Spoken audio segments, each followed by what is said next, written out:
So thanks for coming along tonight for what turned out to be an unexpected but a very timely talk to finish the year with. Last time we weren't going to do another talk last week, and now we have. So we have Danielle Pletka here on the topic of how the world has changed after 7 October. Now, she's well known to many of us, a distinguished senior fellow at the American Enterprise Institute, teaches Middle East studies at Georgetown University, and is a political analyst for NBC News. And she's making her first appearance at the Sydney Institute. And you're very welcome. Thank you.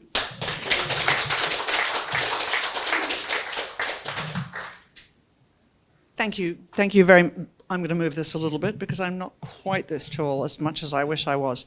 Thank you very much. First of all, that's the first time my title has been right today, so I'm delighted, including on Sky News.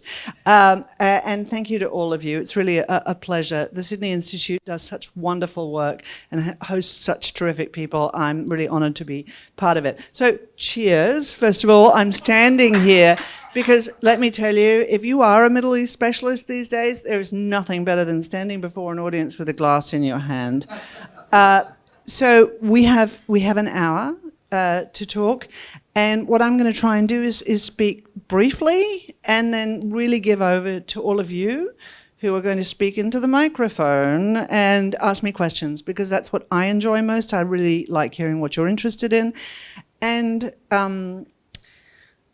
I've been asked to talk a little bit about what I know, so I'm not going to talk about how the world has changed in that very sort of nice generic title.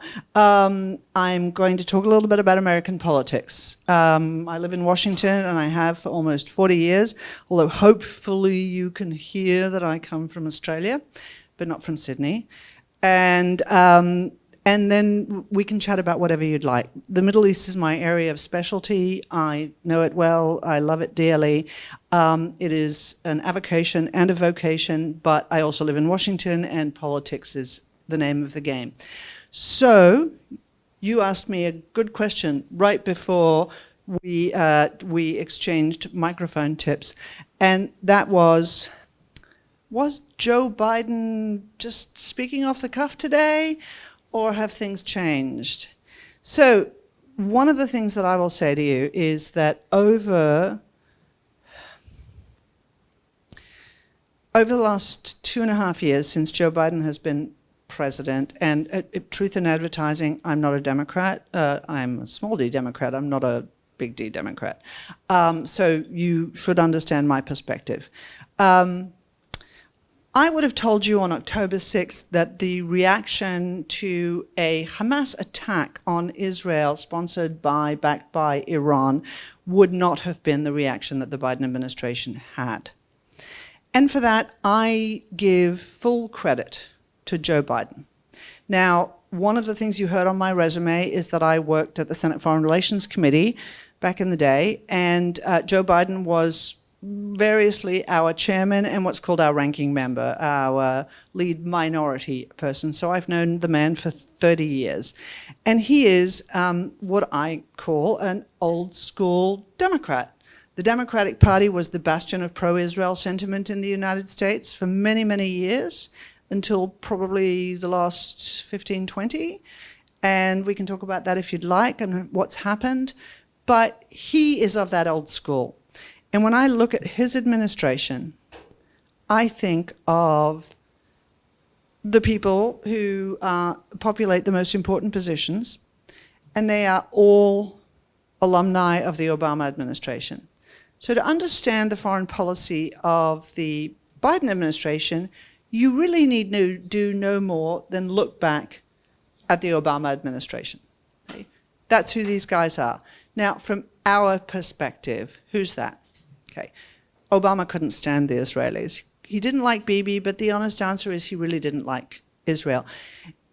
A lot of American presidents, Ronald Reagan, George W. Bush, were animated by sentiment, right? A real feeling that Israel was the underdog.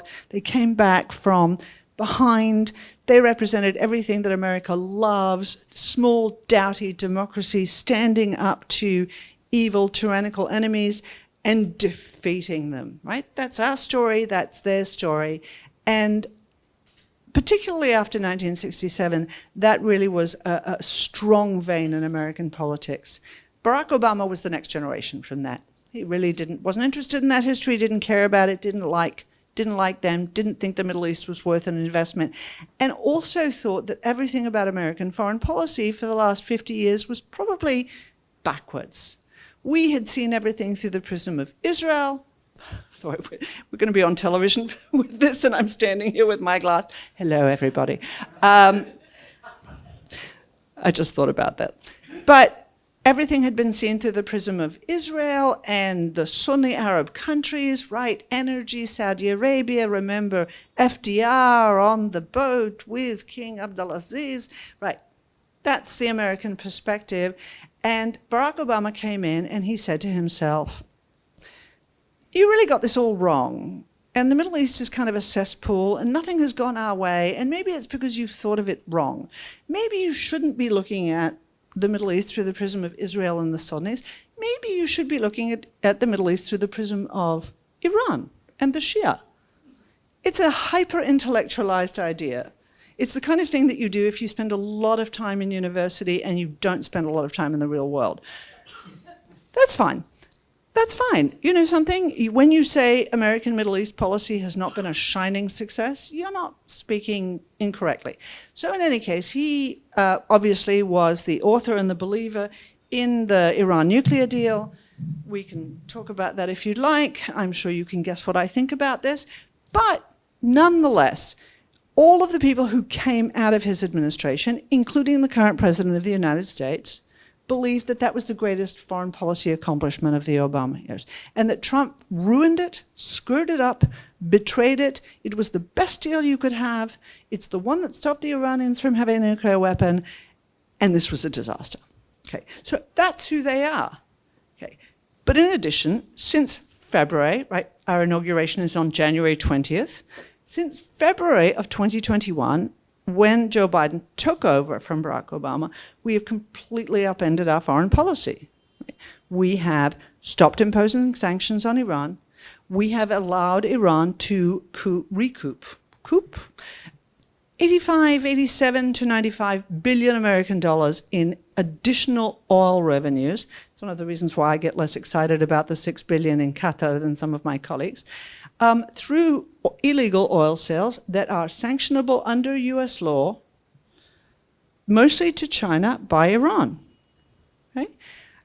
If you look at the record, and I have very closely, what you see is that there are human rights sanctions, there are some terrorism sanctions, but there are very few oil sanctions that are imposed by the Biden administration. They drop like this. Okay?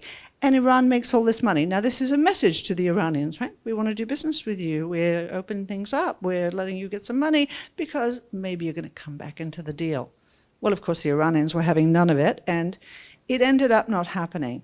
We can talk about some of more of the signals that the Biden administration sent to Iran, but long story short, this was the administration that if you had asked me on October 6th what they were going to do if the Iranians sponsored a massive attack on Israel by one of their terrorist proxies, they would have sort of, deplorable, terrible, loss of life, awful, but, context, if you were the president of UPenn, you would have been writing a good statement for them. And I hope everybody gets that context.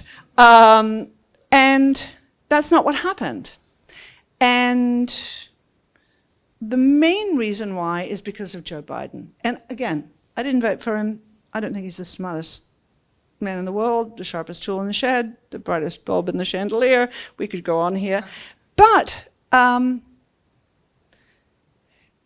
he was having none of it.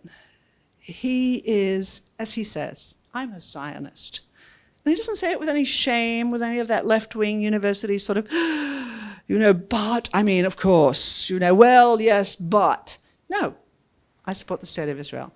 And I believe that in his administration, where you see policy after policy that is dictated by his Obama staff, including the so slow rolling, and I mean genuinely slow rolling, of support for Ukraine, including the lack of a resolute policy towards Russia, including the lack of a strong policy towards China, including the mitigation of all the serious messages that were sent, Pache, Donald Trump, during that time to the Iranians, he actually is the author of this. In other words, he stood, to use the William F. Buckley phrase, stood athwart history and said, stop, I'm with them.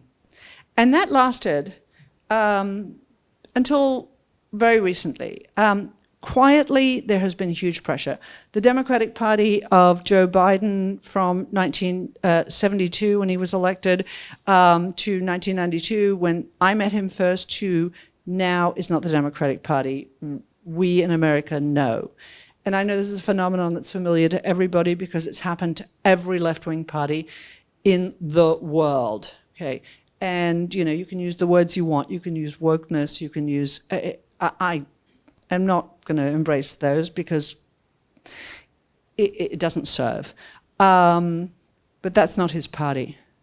So he's standing atop a party in which the base, our beloved expression, doesn't really agree with him about Israel policy. We have an election next year. I'm sure most of you haven't focused on that fact, but we do. And it's a pretty fraught election. And guess what? Over the last 2 months, Joe Biden has lost 10 points with his base over this. Okay. Now, I don't know how many of you are in politics. Hopefully none of you. But losing 10 points with your base is not a good thing.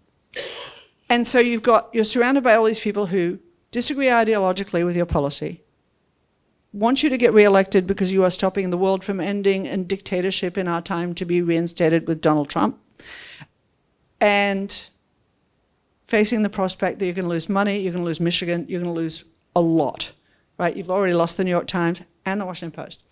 Another story I'm happy to talk about. But you are faced with a serious political threat. Quietly, the team in the White House started to say to the Israelis, we're with you, but come on, hurry it up. Slow it down, fewer airstrikes, more door-to-door fighting. Yeah, we know more of you are going to die, but then again, we can stick with you longer if more of you die. And you've seen those numbers accelerate, right? I think 11 were killed in the last 24 hours, 11 IDF soldiers. That's a lot for a country the size of Israel. So the numbers are going up, Palestinian deaths are going up, and yes, Hamas, the Ministry of Health, lies, underestimates, lies. On the other hand, those numbers are in the thousands, and not the single thousands. And so the pressure is building, right? You're getting letters, protest, internal dissent memos in the Department of State from hundreds of Foreign Service officers saying you're doing the wrong thing, I don't support you, I'm against you, I can't believe you're doing this. Interns, I said to Walt from AJAC just an hour ago, we were lamenting generational issues as people, when people of our age get together, we do, and talking about the intern who had the temerity to, despite having gotten this fabulous internship working in the White House, writes to the President of the United States, I don't care whether it's Mickey Mouse, and says, I don't agree with your policy about the West Bank and Gaza. It's like, who the hell do you think you are? What happened? But in any case, that's an aside. But these are the pressures that are building. Plus you've got the United Nations, and you've got your own Obama people, and you've got your base, and you've got your constituency. And remember, somebody asked me this question at lunch today. I think it was really important. Why is Joe Biden more responsive about the West Bank and Gaza and Palestine to his constituency, and the Republicans don't have to worry about it as much? And the answer is because they're two very different parties. Okay? The Republican Party, for good and for ill, is a very grassroots party now, right? It's a party of middle America. It's a party of the working class, non-college educated white people and minorities increasingly. The Democratic Party is a party of coastal elites and university graduates, okay? You know what they think because you read the newspaper in Australia, and it's the same thing, right? That's who Albanese is listening to when he does the wrong thing with Canada and New Zealand. because when Canada and New Zealand called, how can you not say yes? And did the wrong thing with his foreign ministry and voted the wrong way at the United Nations, because that's their constituency as well. And so the base of the Democratic Party is very important, and you've got an election. And winning an election is about, not my words, but the words of many people I know, about the future of democracy in America. You're going to have to break a few eggs. Yeah, you believe in Israel. You believe in their right to defend yourself. You are a Zionist. You don't like Bibi, but you're a Zionist. But you've got to win the election, because this is more important. This is existential. Right? So the pressure is building, and I can't tell you when it's going to break, but I can tell you that in the last 24 hours you saw the evidence of it, right? That Joe Biden started changing his tune. This is what I said to Bibi. You got to minimize casualties. You got to get out. Okay, that's only going to be stronger. Somebody asked me, how's that going to be affected? You know, how are they going to do that? And there are a lot of ways. First of all, the Americans don't have to do it themselves. They can just, I care what Antonio Guterres says. Sorry, I don't want to say anything bad, but I can let lesser European allies speak out. I can let the United Nations and UNRWA and UNOCHA and UNHCR and every other UN that I, as an American, pay the vast mass of the financing for, speak out. I can stop shipping weaponry to you faster. I can stop holding the line against people who hate you. All the while, you know, standing strongly against anti-Semitism, for example. And so that is what the future looks like. And that's why Israel is on the clock. And they know it. I didn't like it. This is not a digression. I didn't like it when Biden said, do not do the stupid things that we did after 9/11, in large part because I don't know what he thought he was talking about. No, I'm not being facetious. I actually don't know what he thought he was talking about. But I think that there's a vein of truth in that. The Israelis have still not gotten beyond the horror. And it's not vengeance. It's the need to deal with the people who did the worst things you can imagine and worse. Right? Worse. I've deliberately not watched the footage from October 7th, but everybody I know who has been changed. And I say that not in a light Hollywood way. I mean, these are things you can't forget. Right? These are the things that Dwight Eisenhower walked into concentration camps and could not believe. What is the phrase? The inhumanity of man to man. So I think the Israelis haven't thought forward enough. And it's going to be very hard for them to do so because there are no easy answers. It's not like the peace process, right? We could all sit down and sort out the peace process in this room because we all know what the end looks like, right? It's just a question of how we get from here to there. This is not like that. This is not an end game that is obvious to any of us. And while there are bureaucrats and peace processors and apparatchiks who think they know exactly how to handle this because we'll just do what we always did because that worked so well, right? Because that led to October 7th, but you know, whatever. Facts never can trump bureaucracy in the minds of some people. But it's not clear what to do next. But I'll say this. If the Israelis do not take the reins in answering this question, it will be answered for them.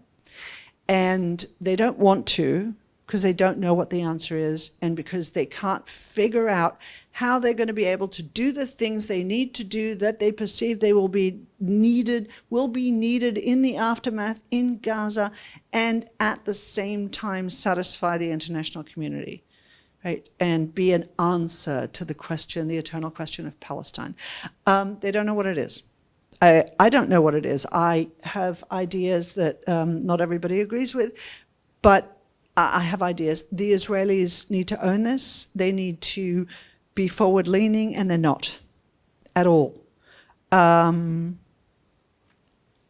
Because they're still caught in the moment. And you understand that. There are 120, 130 hostages still there, many dead, some alive, and they want them back. They want to kill everybody who ever thought that what happened on October 7th was a good idea and financed it and supported it and paid for it. And I'm with them 150%. But if they do not take the initiative within the coming months, and there are some indications that they've started to have these discussions with foreign governments, if they do not take the initiative within the coming months, the initiative will be taken for them, as it has been over the last 50 years. 55, wow, Jesus, how many years is it since 1967? We won't say that because that would remind me how old I am. But in any case, those are the issues. I'm happy to talk about Iran. I'm happy to talk about what's wrong with the Palestinian Authority. I'm happy to talk about Hezbollah. I'm happy to talk about the Hamas leadership. I'm really happy to talk about how dreadful Qatar is.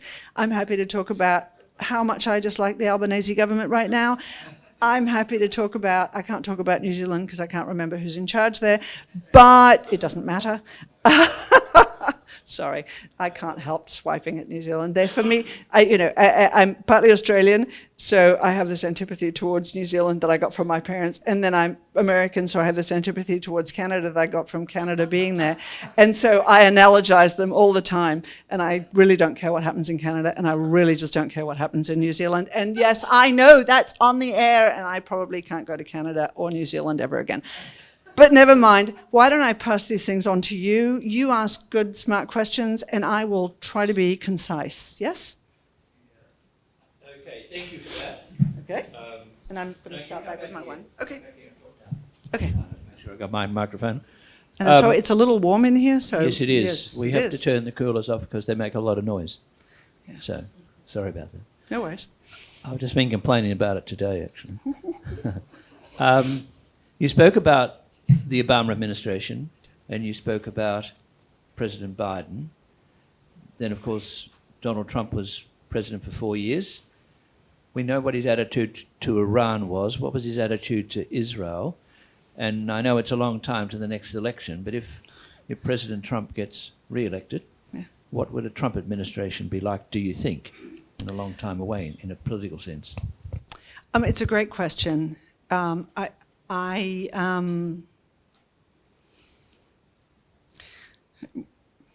I spent a lot of time talking about Donald Trump when he was president, and the one statement that we always could agree on, I have a podcast and I have a co-host who's a little bit more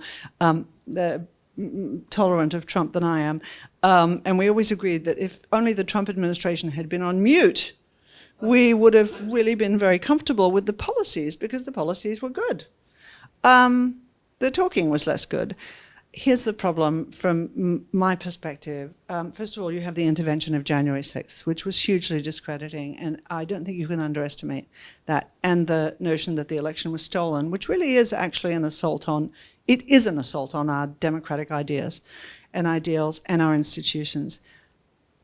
The bigger problem, even if you're just a single issue voter, is I don't think Donald Trump gives a damn about Israel. I don't think he gives a damn about anything except his own grievances. And as a result, when you have somebody without any principles, even principles you disagree with firmly, you have no lodestar, you have no ability to judge what it is he's going to do, right? So did he do Israel because, Gerard and Ivanka, or did he do it because I love Bibi, or because of the orb, or none of these things are guides in principle to why you stand with a particular country or not. And I don't think, another problem is that there were a lot of good people in the Trump administration and there were a lot of idiots in the Trump administration. That's true for any administration. Now he is so persona non grata that most serious people, even serious people I don't agree with, will not be part of it. And that adult supervision, if I can be a little bit condescending, is critical. So we're really, in America, in an absolutely terrible, terrible place in which we have to choose between somebody who is too old to be president and it has a vice president who doesn't know what day of the week it is, and another leader who really doesn't believe in our institutions and is a complete bloody, surprise of what the future may hold. So a big challenge. Danielle, what do you think of the commentary that I've read about in publications like the New York Times that Mr. Netanyahu wanted a relatively strong Hamas as a counterweight to the Palestinian Authority, and the thinking was, as I understand it, that would be the result would be to kick off the reality of a two-state solution so far into the future that you would never see it. There's an element of truth in that and an element of really nasty cynicism in that. The New York Times is not where I get my analysis of almost anything. Restaurant reviews are okay. I mean that. And I still subscribe, but it's only for the games and the cooking. So there's no question that the Israelis, over the years, have backed opposition to Fatah, to the PLO, and that they have believed, much as we have in places like Iraq, that they are more skilled at playing the political game, and I'll boost you, and I'll push you down, and I'll do this with you. And that game with Hamas has been going on for 15 years, more, 16 years. In which the Israelis crush Gaza, which they have, and then allow a little relief from the Qataris. That was a very cynical and a very mistaken game, and they underestimated their enemy very, very seriously. You should never have contempt for your enemy, never, ever. And they do, and that led not only to October 7th, and I'm not denying agency to Hamas or Iran or any of the individuals involved, but Israeli government policy was wrong, mistaken, and really fatally so. But this isn't just Bibi. I mean, Shimon Peres was a big part of this, right? Every Israeli government has played this game. And it's a bad one and a mistaken one and a stupid one, to my mind. Do I think that this was with a view to pushing off a Palestine? No, of course not. It was just tactical, and short-sighted. And I see this in Lebanon with Israeli policy, and I see this in Syria. I see this with Israel's partnership with the Chinese over the years, which has been anathema morally and politically and strategically to me. Its partnership with Putin, which has been anathema for all the same reasons, right? The Brits love that expression, too clever by half. There's an element of that. That doesn't exonerate anybody who was involved in any of the things, but it's a big problem. And I think the Commission of Inquiry, I hope, will shed some light on that. Was there a second part to your question?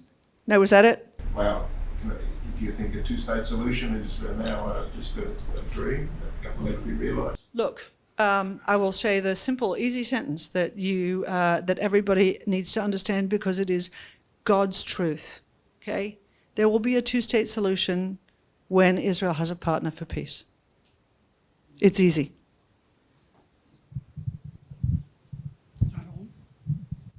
Danielle, thank you.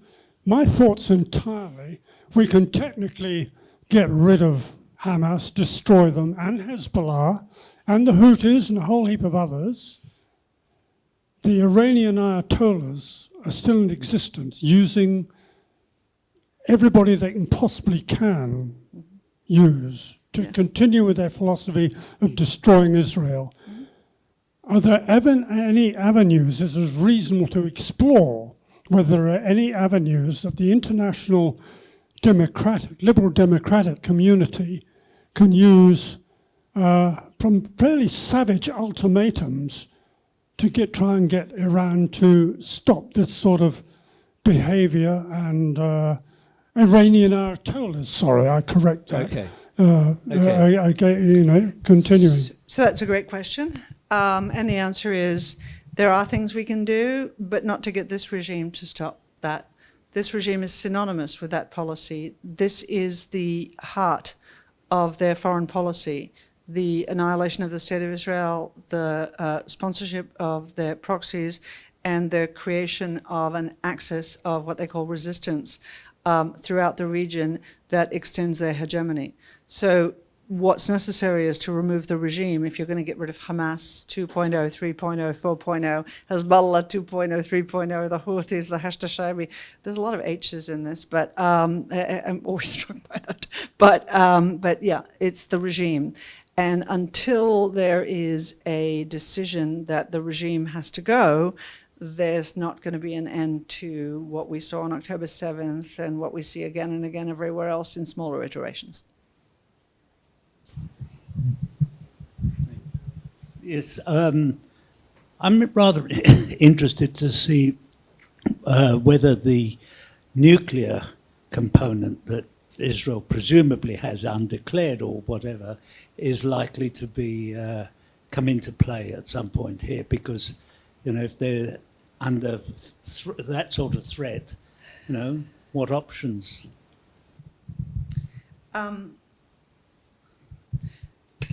It's a very different topic and a very interesting one, because nuclear deterrence is something that we haven't really talked about very seriously since the end of the Soviet Union.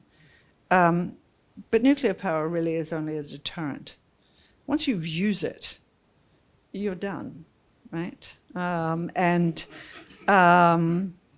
don't think that the Jewish state, the only Jewish state in the world, wants to be the first in the post-Hiroshima and Nagasaki universe to use nuclear weapons. That is their trump card, but I don't see a scenario in which they use it unless the existence of the State of Israel is in imminent danger. And that's the problem. I mean, this is the problem with deterrence and nuclear deterrence. It used to be that we had mutually assured destruction, right? We had the Sovs, the Soviet Union, we had us, and then we had the other nuclear powers. Now we've got everybody. We've got the Pakistanis, we've got the Saudis that say that they're going to get nuclear weapons. We've got the Israelis, we've got the Indians, we've got everybody. So my guess is, as Israel thinks about its nuclear calculus, that is something it does when it is in imminent risk. And I don't think that the Iranian regime is interested in sacrificing itself in order to destroy the State of Israel. Not only don't I think that, I would go further and say I have pretty solid ontological certitude, as one of our commentators used to say, that that's not the case. Because you can see it now. They're not doing that. In 2022, the latest outbreak of civil unrest in Iran around the Mahsa Amini murder by the morality police occurred, and there's been speculation with every round of that sort of unrest that this might be it. Do we have any insight, given what you've said about your knowledge of Iran, about what the state of the society is there, and about its opposition to the leadership of that Islamic Republic? Iran is a police state. Back of the room. Iran is a police state. To you too. They are in control of everything. Right? There are little stovepipes that allow. And they are, you know what? The Iranians are good at what they do. They are good at being the Islamic Republic of Iran. They are good at sponsoring terrorism. They are good at skirting responsibility. They are good at killing their own people. And they are good at not paying the price for that. And we have no reason to believe that the Iranian regime could be overthrown by Democrats inside Iran. I think there are other questions about whether there are other forces inside Iran that we know less about and understand less about, But I think the prospect of a color revolution, if we can call it that, in Iran, unfortunately, is very low unless this becomes a priority for us. It could become a priority for us, but it isn't right now. That said, taking what you said about Iran, and I agree with it immensely, and go back to the 30s, we had this notion that we could talk our way to peace. And then we found we had to bomb our way to peace, and that certain people had to be annihilated on their way to peace. Now we seem to be approaching a similar sort of instability. It's beyond Israel. So how does Israel, and it's interesting, I've been to Israel a number of times, it's a modern society, it's a prosperous society, it's no longer that old lefty kibbutz society. No. Tel Aviv could be further from the south of Israel Zionist than anything. society. So people like, you read Haaretz, or I can't pronounce the newspaper, and you've got this ongoing debate in a democratic society. You've got articles in that newspaper now that challenge the government that's fighting a war.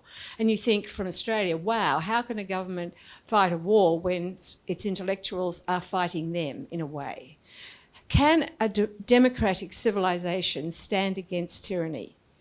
And can we work out how to do it? If we're having these discussions, that's fine. But in the last analysis, as we found out in 1939, you have to raise the troops. So where do we go in this? It's really existential for all of us, not just Israel.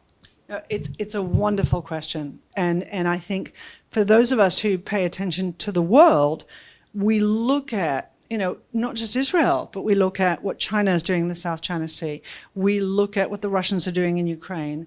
And not just that, we look at the collapse of Africa, the spread of ISIS and Al-Qaeda in Africa, which we don't talk about ever at all. But if I showed you a map, you would be gobsmacked at how they have taken territory and governance throughout Africa. You look at the collapse of governments, the spread of sort of 1970s-style left-wing Marxism in Latin America again. You look at the divisions in Europe and you say to yourself, right, I feel like I'm in 1935. And people are looking to, well, don't we just need a strong man to answer these questions for us? And you know what? I'll say this. I'm not a glass half full girl ever, as my family will attest. But actually, and I have nothing but, if I can delve into domestic politics for a second, contempt for Israel's people who are demonstrating against judicial reforms. The judiciary needs reforms. It is untethered to any small d democratic ideas. But we're the people who win. We are always the people who win. It doesn't matter. Hitler, Stalin, Lenin, every single one of them, even China, we win. You know why? We're better. And I say this to people who are like, how can you talk about, the need to do these things in Iraq or Iran, or, it's so hegemonistic and you're just cultural imperialism. And I stop and I say, so what is it you don't believe in? Is it religious freedom? Is it women's rights? Is it political freedom? Is it press freedom? Is it democracy? Human rights? What don't you believe in? Oh no, we believe in all those things. Yes, but you can't force them. And the answer is, you can't force them, but you can stand up and tell everybody, actually, we are better. Actually, we are better than Xi Jinping. We are better than Ayatollah Khamenei.